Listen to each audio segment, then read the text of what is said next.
It's the Acting Income Podcast with Ben Hauck, episode 18, How to Work as a Hotel Concierge to Supplement Your Acting Career, with Tom Coll. It's the Acting Income Podcast with Ben Hauck. Turn your passion into income, Ben will show you how. With all the resources that you need to make it as an actor in an expensive city. To stay balanced and make money, you really can't go wrong with actingincome.com. Welcome to the Acting Income Podcast. I'm Ben Hauck, and on this podcast, we cover anything and everything about earning an income as an actor. Thank you so much for joining me. This is episode 18, titled How to Work as a Hotel Concierge to Supplement Your Acting Career, with Tom Coll. The show notes for this episode have all the links referenced in today's show, which you can pull up right now at actingincome.com/episode 18. And just before we dive in, here's a word from today's sponsor, the Call Sheet Cheat Sheet. If you're an actor and you don't know what a call sheet is, you definitely need the Call Sheet Cheat Sheet. The Call Sheet Cheat Sheet explains the meanings of all the different codes you'll see on perhaps the most important document when you're working as a principal actor. Or if you're a background actor or stand-in, the Call Sheet Cheat Sheet will give you a great sense of what today and tomorrow look like. To instantly download the Call Sheet Cheat Sheet to your computer, visit standincentral.com/cheat sheet. That's standincentral.com/cheat sheet. Before I started the Acting Income Podcast, I got to talking to actors I met on set about what they do for income, whether it be acting jobs or non-acting jobs. I learned from my guest today, Tom Coll, that he worked on weekends as a hotel concierge, and he lit up when he talked about how lucrative the work was for him and how well it fit in with his acting career. The more I talked to him about being a hotel concierge, I knew I wanted to have him as one of my first guests on the podcast. Finally, we sat down to talk. In the interview, Tom talks with excitement about hotel concierge work, its fun, and its challenges. And he offers some really solid pointers should you want to break into the work if you're an actor looking for side income. You'll learn pretty quickly just how well suited working as a hotel concierge is for actors. Here's Tom's bio. Tom Coll has spent most of his adult life managing hotels for companies like Marriott and Holiday Inn. 6 years ago, when he decided to pursue a career in acting, he found the perfect career to supplement his income. Since then, he's been a part-time concierge at hotels in Manhattan. And now, my interview with Tom Coll. Tom Coll, welcome to the Acting Income Podcast. Thank you so much for being with me. Thanks for having me, Ben. Glad to be here. You're an actor by week, and you're a hotel concierge by weekends. That's how I understand you supplement your acting career. Tell me, what is a hotel concierge? Tell me as if I'm a 5-year-old and have never experienced a hotel concierge. And tell me what kinds of work you do as a hotel concierge. Okay, so imagine you check into a hotel in a city where you've never been, or even maybe you are familiar with that city, but you need help getting around. You need dinner reservations. You need theater tickets. You need a car to the airport or from the airport. You need cufflinks at 7 o'clock on a Sunday because you're going to a wedding and nobody's open. Those are the kind of things that I do. I help people that don't know where they are, what they're doing, and where they need to go. Okay, so you listed some of the things. Some of the cufflinks example is a very specific one. What is some of the day-to-day things you do as a concierge? What's some of the more typical things that you do? Dinner reservations definitely every day. Booking the tours like the Gray Line tours, all those double-decker bus tours, the boat tours, the helicopter tours, tickets to the museums, things like that. Broadway shows, very common. Everyone that comes into New York that is a leisure traveler or a vacation traveler wants to see a Broadway show. So those are the things that are pretty much every day. Also, we ship packages for people, accept packages for people. Flowers, too. You handle flowers. Flowers, champagne to the room, chocolates. Pretty much anything that doesn't fall into the scope of the front desk or the kitchen or things like that, it all gets sent down to the concierge desk and we take care of everything else. Well, that's a wide range of abilities and things you have to learn, the skills you have to learn over time. You are a concierge in New York City and you work out of a Midtown Manhattan hotel, as I understand. How did you get into working as a concierge? Did you start in New York City? Did you start in another city? Tell me about that. I actually started my hotel career in New York City at the Palace, but not as a concierge. It was in the mid-'80s. I was a reservationist and worked my way up. After several years, I was a general manager for Marriott and Holiday Inn hotels. And then I kind of got burnt out from it, left the business for a little while. When I would say 6-7 years ago, I decided I'd like to go back to it, but didn't want to go back to the management aspect. And I actually saw an ad online for a concierge position. I applied for it, and with my prior experience, I got the job. And that was around the same time that I started to pursue acting. So I was working 3 days a week there and doing the acting stuff Monday through Thursday. Monday through Thursday, you focused on acting, and then Friday, Saturday, and Sunday, you did concierge work. Now, tell me how that schedule, that arrangement of your schedule, benefits you as an actor. Well, there's not a lot going on except for during the summertime when movies are filming on the weekends. Monday through Friday is typically when you're going to get the bulk of your acting work. So I was more than happy to give up my weekends in order to pursue something that I really wanted to pursue. And when I apply at hotels, they're more than happy to have someone that wants to work on the weekends.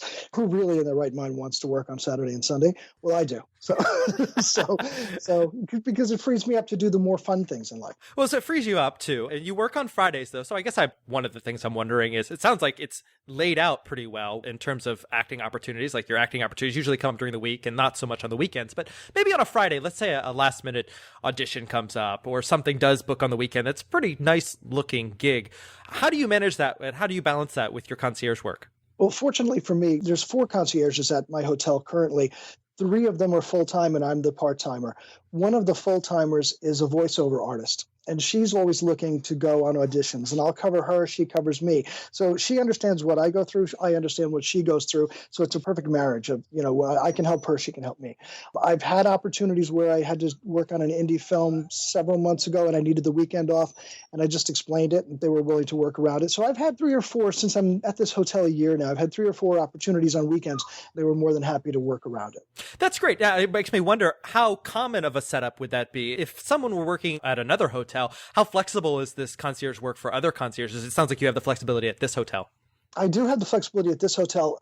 A lot of concierges are in the entertainment business. It's just, we're sort of entertainers ourselves. One acting coach once said to me, you've been in the hotel business for 20-something years. You've been acting every day of your life because you're putting on an act, not in a bad way, but no matter how you feel, you've got to be up. You've got to be enthusiastic. Even though you might not really feel that way, you're putting on a show, really. So a lot of hotels do have concierges that are actors and singers and voiceover people. It's just kind of, they go together, the 2 careers.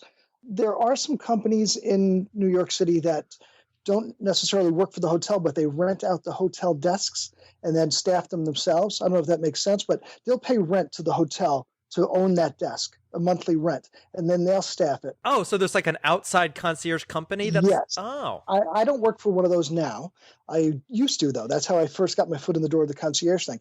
Now, those companies are very flexible with scheduling. They typically will let you do a 12-hour day, 3 12-hour shifts. So if you work Friday, Saturday, Sunday, 12 hours, you've worked a full week with benefits and everything. And then you still have your Monday, Tuesday, Wednesday, and Thursday. So that's how I first got into it. I prefer working for the hotel, though, myself right now. That's good to know. You're starting to make me wonder, okay, so let's say I'm an actor listening to this podcast interview and I'm thinking, oh, hotel concierge work, that sounds quite good. I have certain skills when it comes to, I can get tickets to things. I can help people navigate a place. Would someone easily be able to walk into one of these companies, these concierge staffing companies, and get work? Or what kind of background would they need? As long as you're articulate and you have a nice appearance and you know enough about the city where you could actually guide people around. And I think most actors in New York do know the city. You're running all over town, going to auditions and going to sets and things. These other companies, there are 2 or 3 of them, they don't pay the greatest wages, but it's a stepping stone in, and you learn the job. And also there's tips involved. When you treat a guest right, there's cash involved. So, you may not look at the salary and say, that's not exactly what I would want. But you have to think of the tips, the free Broadway show tickets, the free dinners, the perks like that come with this type of job. Let's talk about that. Let's talk frankly about pay. What can a hotel concierge expect to earn? It gets the sense that perhaps if you work expressly for a hotel, you might make more than if you work for one of these hotel concierge staffing companies. Give me a sense of what someone might take home. Maybe a weekday concierge versus a weekend one. I'll do that on the hourly range. If you work for one of these other staffing companies, you're probably going to be hired between $16 and $18 an hour, which is not a lot of money. But you have to remember, this is a way to supplement your acting career. It's not your goal in life. Plus, you are getting tips from the guests. You're getting commissions from various outlets. If you're working for the hotel, you're going to be more in the $25 an hour range. Do concierges work, 8-hour shifts, or how does that? I work 8-hour shifts now. I had worked when I was with the other staffing companies. I was allowed to work 12-hour shifts, and that let me get 36 hours in a week in 3 days. And that left me 4 days off, but I was working full time. So it worked at the time. I prefer working for the hotel itself, though, instead of a company that's just typically the companies that are renting out the desks. They're really in the business of selling Broadway tickets and selling the bus tours and things like that. I'd rather work for the hotel. Is your take home pretty consistent? Is it variable? Is it always good and sometimes really good? Give me some sense of what the take home is and maybe how you influence that take home. It's always consistent because I work Friday, Saturday, and Sunday. I'm off today, but I'm taking even though I'm part-time, I do get holidays, so I'm taking my 4th of July holiday today. That's right. Today is July 3rd when we're recording this. Right. So I'm getting my holiday pay today. So I'll take home next week what I took home this week, which is not great, but I do have a 401k. I'll take home a little over $500 next week. But for 3 days work after taxes, that's not bad. But they match a 401k. More importantly than that, though, is there are the Broadway ticket resellers that compensate us with a nice commission for selling the tickets. The restaurants that give you free dinners and things. There's lots of different commissions that are out there besides your take home. I would say that I make at least 50% of my hotel take home in outside revenue from the other sources. It's a lucrative business and it's only 3 days a week for me. Yeah, you're also making me think it's about relationships in some respects. You can cultivate relationships. And I mentioned that makes you a better concierge, a more marketable concierge at hotels, the more relationships you have with different places. Is that true? It is true, yeah. If you have a little black book of people that you can call in a pinch, let's say a couple of weeks ago, Lady Gaga was here with Tony Bennett. Tickets were extremely hard to find. So if you had people that had those tickets, they were going for $2,000, $3,000 a piece, but there were people in New York that wanted to spend that kind of money.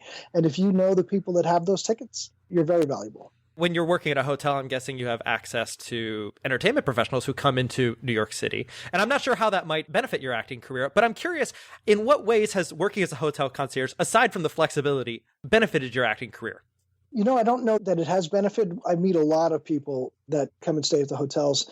My current hotel gets a lot of A-list celebrities that don't want paparazzi. It's kind of a quiet little place.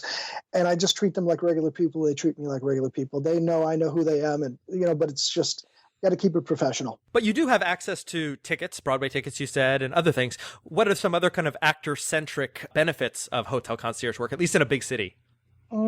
Other than the Broadway tickets, I don't know that there are any other. Not really. I mean, I do meet people, but when you're working in the hotel, you have to keep that relationship totally professional. There's one actor that stays with us all the time. He's more of a comic, and he's got a new show coming out on Stars in a few weeks. And I know him really well. In fact, I went to his show recently. I couldn't possibly ask him to introduce me to the casting people. It just would be so wrong to do. But it's an honor to meet these people and pick their brain and find out how they started and that they're cool with that if you talk to them a little bit. Are there any other jobs at a hotel that might be suited to actors? I'm curious, actually, also if there are hotel unions that anyone has to join when working. There are hotel unions. Let's start first with the other jobs. I would say the wait staff is probably the most flexible other than the concierge desk. Now, in my hotel, the wait staff is union, but the concierge desk is not union. But from my understanding, to qualify for benefits, if you're in that union, you only have to work something like 50-something hours a month, which is nothing. And plus, the money is really good doing that. But I'm sure most of the people listening to this have experienced some form of waiter and waitressing or bartending. Those are tough gigs to get, actually. The hotel union, I was in it long, long ago when I first started out, but I haven't been in it since. So I don't have a lot of details about the union. I know that typically you have to work for 3 months on a property before you could actually get into the union. My current job now is non-union. The front desk and the concierge desk are non-union. Every other department at my hotel is. It's kind of an odd setup. Are there concierge unions? No concierge unions. Some hotel concierge desks are unionized, and for some reason some are not, and I don't understand that. But, I'm happy where I'm at, so it doesn't matter. So you don't regret getting back into the hotel industry after making your way up to being a general manager? No. In fact, general manager was something I never really liked. I took it because the money was great. I was never that type of person. I was a salesperson in hotels, a director of sales, and then was just promoted by default. My general manager the first time didn't work out, and they just promoted the next guy in line. What I'm doing now is fun. I don't consider that I actually work when I'm at the hotel. It's pretty much a lot of laughs, a lot of jokes, not only between me and the rest of the staff, but with the guests. And we just have a good time. Rarely is there any problem at the concierge desk, where if you're working at the front desk, it's nothing but problems. It's just people don't like their room. People don't like this. They want a higher floor. They're too close to the elevators. On my side, the people want to have fun, and they're coming to us for recommendations, and we're helping them. And so it's a win-win for everybody. Wow. It sounds like working as a hotel concierge is really well suited for actors, not just for the flexibility, but also for the income, some of the perks, and you just told me how fun it can be. Mm-hmm. Is there anything else you want to talk about hotel concierge work? No, I didn't think this interview would last this long because there's not that much to say about what we do.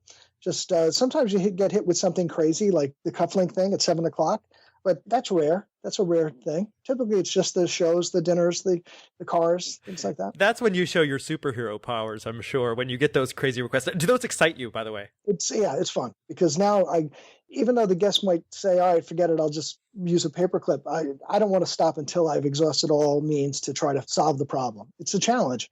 I enjoy things that come up that are unusual. There's a big smile on my face listening to this. This is such an exciting sounding job. Tom Coll, where can we find you if we want to find you online? You can find me on Facebook. And you're also an actor, and your credits are on IMDb, I understand? Correct, they are. Tom Coll, thank you so much for talking to the Acting Income Podcast. This was a great interview. You are very welcome. It's my pleasure, and I'll see you soon. That was one fun interview with Tom Coll. And from the sounds of it, he's found that great job that pays well, has flexibility for acting work, and is both fun and creative. If you have a job you do on the side that complements or supplements your acting career, and if you think other actors would take well to the work, please get in touch with me. And I have a link on the Acting Income website for doing just that. If you go to actingincome.com/pitch, you can submit your job that helps to supplement your acting career, and maybe we can talk. I hope to hear from you. Thanks again to my guest today, Tom Coll. And that's the show. This episode was sponsored by the Call Sheet Cheat Sheet from Stand-In Central. To download the Call Sheet Cheat Sheet, visit standincentral.com/cheat sheet. The show notes for this episode are available at actingincome.com/episode 18, where you can also leave a comment on this episode. You can also find Acting Income on Twitter and Facebook. Rate and review this podcast on iTunes by visiting actingincome.com/iTunes. Pitch an episode idea by visiting actingincome.com/pitch. And if you'd like to sponsor an episode, check out actingincome.com/advertise. I'm Ben Hauck.